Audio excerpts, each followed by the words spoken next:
In Signal episode 22, we decoded the movers and shakers of 2025 and why behavior will matter more than predictions in 2026. And don't miss our founders segment where Himanshu outlines how portfolios can be positioned in 2026 across various phases of life.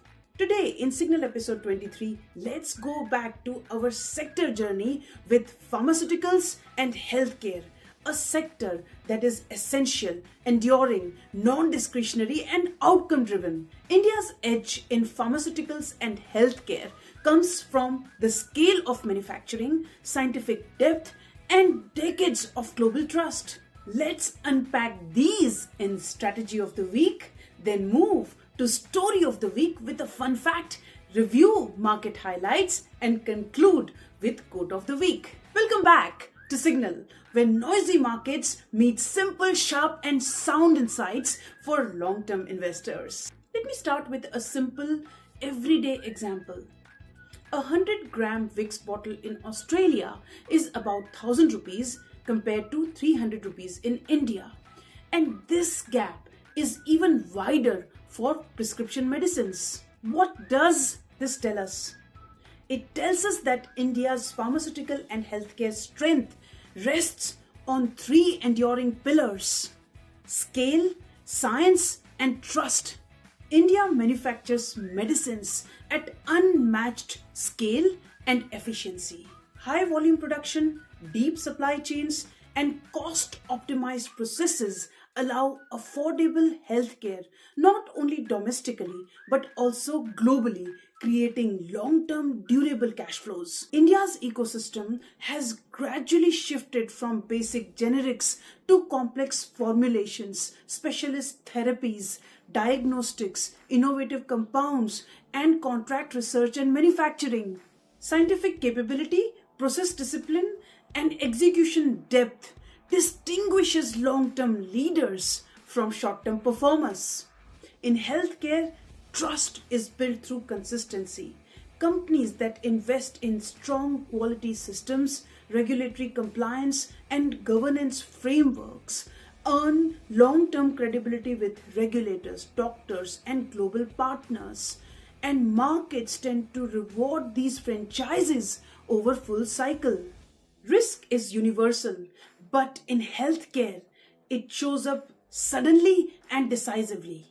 Regulatory oversight is strict, pricing pressures can compress margins, currency movements influence earnings, and a single quality lapse can quickly reset valuations, where a market darling can quickly turn into disappointment. So what can different investment vehicles provide to long-term investors? Healthcare sectoral funds offer selective, cycle-led upside, best suited for investors that are close to healthcare ecosystem, like professionals working for diagnostics, hospitals, pharmaceuticals, and healthcare, and can look at fundamentals beyond valuations. Diversified equity funds suits investors across professions and life stages, whether in IT, finance, businesses, or other fields. Investors who not only believe in diversified participation but also professional fund management and fund managers to navigate regulation, earnings, and company-specific risks. Hybrid or multi-cap funds suits investors in stability-focused phases like pre-retirees or late career professionals, where healthcare exposure is naturally a part of balanced portfolio. Thematic funds with healthcare and innovative exposure suits investors in accumulation phase, typically in their 30s to 50s. Investors who track long-term scientific and innovative trends while keeping their allocations measured rather than concentrated. Direct stock investing suits investors with the time, interest, and higher risk appetite, like business owners, stockbrokers, or full-time investors. Success comes from identifying future leaders early, acquiring quality stocks at reasonable prices, and holding them through market cycles. It's about spotting tomorrow's sun pharma before it becomes too obvious. And think about this for a moment. When your NRI friends travel back from India, they carry medications and supplements, not as a souvenir, but as essentials. This reflects the confidence in affordability, quality, and access, the pillars that define India's pharmaceutical and healthcare strength.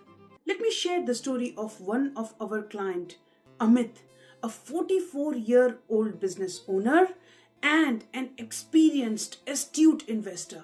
Amit managed his investments for a long period of time.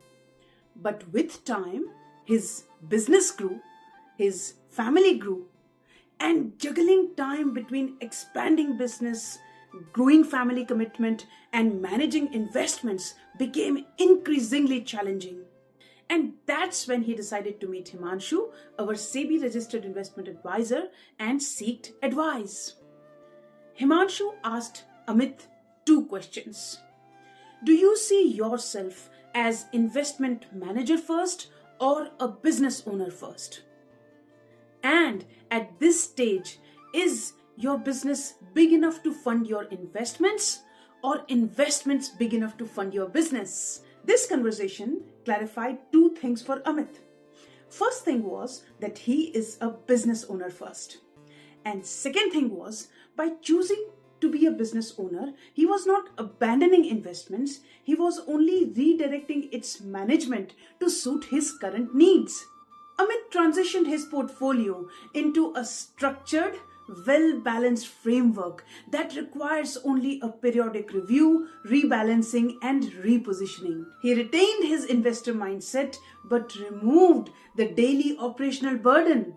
Today, Amit continues to be a champion investor, not by doing more, but by ensuring that he allocates his time wisely in growing business, in spending quality time with his family, and ensuring that his investments compound in parallel. Did you know that India is one of the largest producer of generic medicines globally?